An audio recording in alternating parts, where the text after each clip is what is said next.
بنی اسرائیل کی پہلی آیت ہے، پاک ہے وہ ذات جو اپنے بندے کو مسجد الحرام سے مسجد اقصیٰ تک ایک رات میں لے گئی، جس کے گرد ہم نے برکت رکھی ہے تاکہ ہم اسے اپنی قدرت کی نشانیاں دکھائیں، بے شک وہ سننے والا اور دیکھنے والا ہے۔ جناب معراج کا جو واقعہ ہے وہ 621 عیسوی کا ہے، گھر ام ہانی کا تھا۔ مسجد اقصیٰ 705 عیسوی میں یعنی معراج کے مبینہ واقعے کے 84 سال بعد 5ویں اموی خلیفہ عبد المالک بن مروان نے تعمیر کروائی۔ جو مسجد اقصیٰ وہاں پر ایگزسٹ ہی نہیں کرتی تھی، تو آپ اس مسجد اقصیٰ میں کیسے تشریف لے کر جا سکتے ہیں؟ تو میرے ذہن میں یہ سوال۔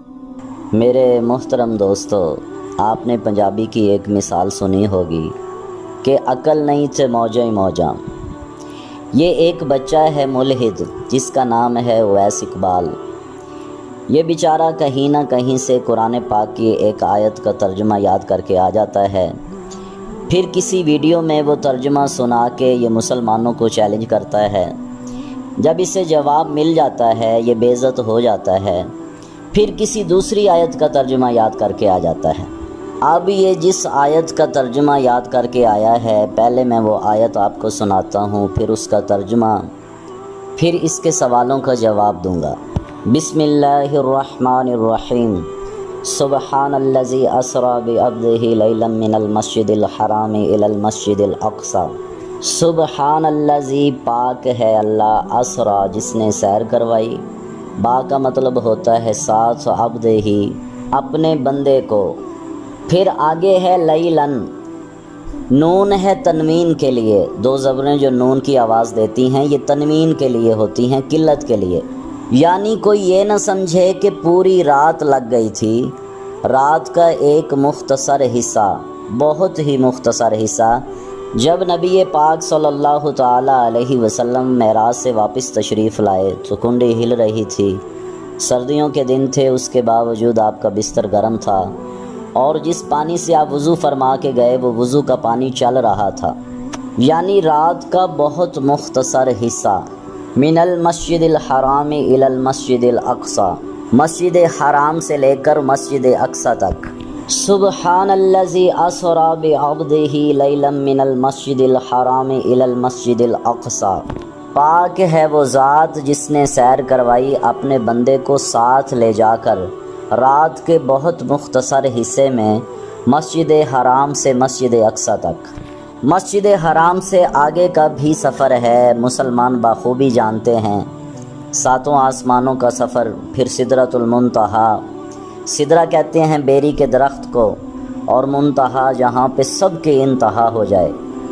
جبرائیل علیہ السلام سے آپ نے فرمایا میرے ساتھ چلو گے؟ تو اس نے عرض کی یا رسول اللہ صلی اللہ تعالی علیہ وسلم، اگر ایک بالشت میں آگے جاؤں گا تو میرے پر جل کے راکھ ہو جائیں گے، پھر آگے میرے نبی کا سفر، تو وہ میرا موضوع نہیں ہے، ورنہ ویڈیو بڑی لمبی ہو جائے گی، میں اس کو اس کے سوالوں کا جواب دے دوں۔ یہ کہتا ہے 621 عیسوی کو معراج کا واقعہ پیش آیا، اور 705 عیسوی معراج کے واقعہ کے 84 سال بعد عبد الملک بن مروان نے مسجد اقصی تعمیر کروائی۔ اس سے پہلے تو مسجد اقصی تھی ہی نہیں، اور آپ اس کی تعلیم کا معیار دیکھیں، اس کو اردو میں لکھا ہوا ایک نام پڑھنا نہیں آیا، نام ہے عبد الملک بن مروان، اور یہ کہتا ہے عبد المالک، جس کو اردو میں لکھا ہوا ایک نام تک پڑھنا نہیں آتا، اس کی تعلیم کا معیار کیا ہوگا؟ اور اس بیوقوف کو یہ نہیں پتا کہ مسجد اقصی کی پہلی تعمیر سیدنا حضرت آدم علیہ السلام نے کی، دوسری تعمیر سیدنا سام بن نوح علیہ السلام نے کی، اور تیسری تعمیر سیدنا حضرت سلیمان علیہ السلام کے دور میں ہوئی۔ آج کل کے کافروں سے مشرکین مکہ زیادہ سمجھدار تھے۔ اگر اس وقت مسجد اقصی وہاں پہ موجود نہ ہوتی تو مشرکین مکہ بہت سارے سوال کھڑے کرتے، لیکن انہوں نے یہ سوال نہیں کیا کہ مسجد اقصی تو ہے ہی نہیں، پھر آپ کہاں پہ گئے، بلکہ انہوں نے یہ سوال کیے کہ مسجد اقصی کا رنگ کیسا ہے، اس کا صحن کیسا ہے، اس کی چھت کیسی ہے، اس کے دروازوں کا رنگ کیا ہے، اس کی کھڑکیوں کا رنگ کیا ہے۔ تو میرے نبی تو تھوڑی دیر کے لیے وہاں رکے تھے، 1,24,000 پیغمبر کو نماز پڑھائی، پھر آپ نے آگے کا سفر کیا۔ اتنی دیر میں ان سوالوں کے جواب کا پتہ نہیں چل سکتا، لیکن جب کافروں نے میرے نبی سے سوال کیے تو خالق کائنات نے آپ کی طرف وحی کی کہ اے حبیب صلی اللہ تعالی علیہ وسلم، آپ پریشان نہ ہوں، جب یہ آپ سے سوال کرنے کے لیے آئیں گے تو ہم مسجد اقصی کو آپ کے سامنے کر دیں گے۔ اور جب مشرکین مکہ نبی پاک صلی اللہ تعالیٰ علیہ وسلم سے سوال کرنے کے لیے آئے، وہ سوال پوچھنے لگے تو اللہ تعالیٰ نے مسجد اقصی کو نبی پاک صلی اللہ تعالیٰ علیہ وسلم کی آنکھوں کے سامنے کر دیا۔ وہ پوچھتے رہے، نبی پاک صلی اللہ تعالیٰ علیہ وسلم مسجد اقصی کو دیکھ کے ان کو جواب دیتے رہے۔ مشرکین مکہ نے مسجد اقصی سے متعلق جو بھی سوال میرے نبی سے پوچھے، میرے نبی نے انہیں ہر سوال کا جواب دیا۔ اور مسجد اقصی کی طرف تجارتی قافلے بھی جایا کرتے تھے۔ نبی پاک صلی اللہ تعالیٰ علیہ وسلم نے انہیں یہ بھی بتایا کہ تمہارا فلاں قافلہ فلاں جگہ پہ ہے، اس کے ساتھ اتنی سواریاں ہیں اور اتنے افراد ہیں، اور فلاں قافلہ اس جگہ پہ ہے، اس کے ساتھ اتنی اونٹنیاں، اتنے اونٹ، اتنے گھوڑے ہیں، اور سواروں کے نام بھی بتائے، عورتوں کے نام بتائے، مردوں کے نام بتائے، بچوں کے نام بتائے۔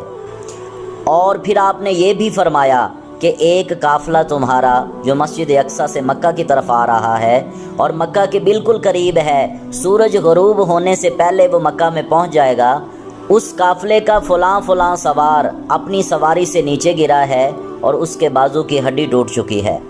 اور مشرکین مکہ نے دیکھا کہ سورج غروب ہونے سے پہلے وہ قافلہ مکہ میں پہنچ گیا، اور جس بندے کے بارے میں نبی پاک صلی اللہ تعالیٰ علیہ وسلم نے ارشاد فرمایا کہ وہ فلاں جگہ پہ اپنی سواری سے گرا ہے اور اس کے بازو کی ہڈی ٹوٹ چکی ہے، اس نے بھی آ کے بتایا کہ میں اس جگہ پہ گرا ہوں اور میری ہڈی ٹوٹی ہے، بالکل وہی جگہ بتائی جو میرے نبی نے بتائی تھی۔ میرے نبی نے ان قافلے کی جتنی سواریاں بتائیں اتنی ہی سواریاں تھیں، جو مرد بتائے اتنے ہی مرد تھے، اور جتنی عورتیں بتائیں اتنی ہی عورتیں تھیں۔ مشرکین مکہ نے دیکھا کہ ہر قافلے کی پیشن گوئی میرے نبی نے بالکل صحیح فرمائی، اور یہ کہتا ہے کہ مسجد اقصی اس وقت تھی ہی نہیں۔ پھر سیدنا حضرت عمر ابن الخطاب رضی اللہ تعالی عنہ نے جب اپنے دور میں مسجد اقصی کو فتح کیا ہے، آپ نے اصحاب رضوان اللہ علیہم اجمعین کو ساتھ لیا، اور صحابہ کرام کے ساتھ مل کے حضرت عمر ابن الخطاب نے مسجد اقصی کو صاف کیا، اور اس کے احاطہ کے اندر جنوبی جانب نماز پڑھنے کی ایک جگہ مخصوص فرمائی۔ اس کے بعد عبد الملک نے اس کو تعمیر کروایا۔ 688 عیسوی میں عبد الملک بن مروان نے مسجد اقصی کا کام شروع کروایا، اور بالکل اسی جگہ کے اوپر جو سیدنا حضرت عمر ابن الخطاب رضی اللہ تعالی عنہ نے مسجد اقصی کے صحن کے احاطہ میں منتخب کی تھی، اسی جگہ کے اوپر عبد الملک بن مروان نے سنہری رنگ کا شاندار گنبد بنوایا، جس گنبد کو آج بھی مسجد اقصی کے احاطے میں دیکھا جا سکتا ہے۔ مسجد اقصی عباسی دور تک مسلمانوں کے قبضے میں رہی، پھر مسلمانوں کی آپس میں خانہ جنگیاں اور آپس میں سیاسی انتشار کی وجہ سے عباسی حکومت کمزور پڑنے لگی، اور صلیبیوں نے مسجد اقصی پہ قبضہ کر لیا۔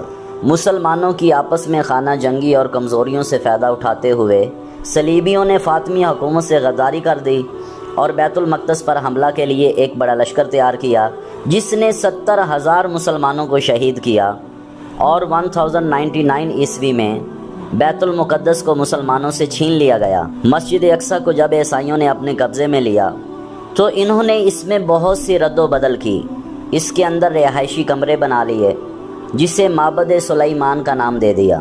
اس کے علاوہ مسجد اقصی کے اندر گرجا گھر بھی بنا لیا، اس کے علاوہ اناج رکھنے کے لیے گودام بھی بنائے گئے۔ پھر مسجد اقصی کو عیسائیوں کے قبضے سے سلطان صلاح الدین ایوبی نے آزاد کرایا۔ سلطان صلاح الدین ایوبی نے مسجد اقصی کی آزادی کے لیے تقریباً 16 جنگیں لڑی، اور بالآخر سن 1188 عیسوی میں سلطان صلاح الدین ایوبی نے بیت المقدس کو صلیبیوں سے آزاد کروا لیا۔ آزاد کروانے کے بعد سلطان صلاح الدین ایوبی نے مسجد اقصی کو دوبارہ اپنی پہلی حالت میں تعمیر کیا اور عیسائیوں کے تمام نشانات اور توسیع کا خاتمہ کر دیا۔ اس کے بعد ایک طول عرصہ تک یہ مسجد مسلمانوں کے قبضہ میں رہی، مگر دسمبر 1917 میں پہلی جنگ عظیم کے دوران انگریزوں نے فلسطین پر قبضہ کر کے یہاں یہودیوں کی آباد کاری کا اعلان کر دیا۔ سن 1948 میں یہودیوں نے اسرائیل کے قیام کا اعلان کر دیا، جس کے نتیجے میں عرب اور اسرائیل کے درمیان جنگ چھڑ گئی۔ اس جنگ کے نتیجے میں فلسطین کا 78% حصہ اسرائیل کے قبضے میں چلا گیا۔ بعد ازاں 1976 کے ایک اور جنگ کے نتیجے میں اسرائیل نے بقیہ فلسطین پر بھی قبضہ کر لیا اور مسجد اقصی ایک دفعہ پھر یہودیوں کے قبضے میں آ گئی، جو اب تک انہی کے زیر قبضہ ہے۔